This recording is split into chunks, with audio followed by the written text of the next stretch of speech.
আজি এই বেঙেনাৰ ৰেচিপি এটা লৈ আহিছোঁ। প্ৰথমে মই সৰু সৰু বেঙেনাটো চাৰিফাল কৰি লৈছোঁ। পোক চোক থাকিলেও এনেকৈ দেখা পায়। আৰু এইখিনি এতিয়া অলপ টাইমৰ কাৰণে মই নিমখ পানীত তিয়াই ৰাখি দিম। আনফালে মই কেৰাহীখন গৰম কৰি তাতে মিঠাতেল দি এইখিনি তিয়াই ৰখা বেঙেনাখিনি ফ্ৰাই কৰি ল'লোঁ। ফ্ৰাই কৰোঁতে কিন্তু সাৱধান দেই, বহুত ফুটে। মোৰতো পানী আছিলে, সাংঘাতিক ফুটন দিছে। এতিয়া মই একেখন কেৰাহীতে এটা কাটি ৰখা পিঁয়াজ, জিৰা, শুকান জলকীয়া, তেজপাত আৰু বিলাহী লগতে অকণমান আদা নহৰু পেষ্ট এইখিনি গোটেইখিনি অলপ টাইমৰ কাৰণে ভাজি ল'ম।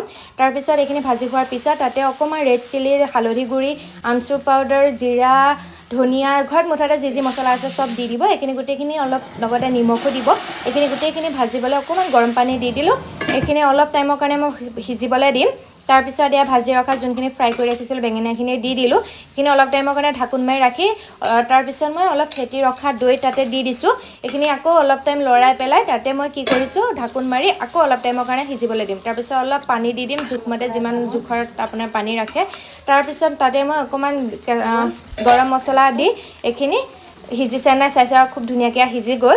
এতিয়া মই ইয়াতে অকণমান ফেটি ৰখা ক্ৰীম লগতে ধনিয়া কাটি ৰাখিছিলোঁ এইখিনিও দি দিলোঁ আৰু এইফালে মোৰ ৰেডি হৈ গ'ল। এবাৰ এনেকৈ বনাই খাই চাবচোন, খাবলৈ খুব টেষ্টি হয়। দালি চালি নহ'লেও এক থাল ভাত ধুনীয়াকৈ খাই দিব পাৰি।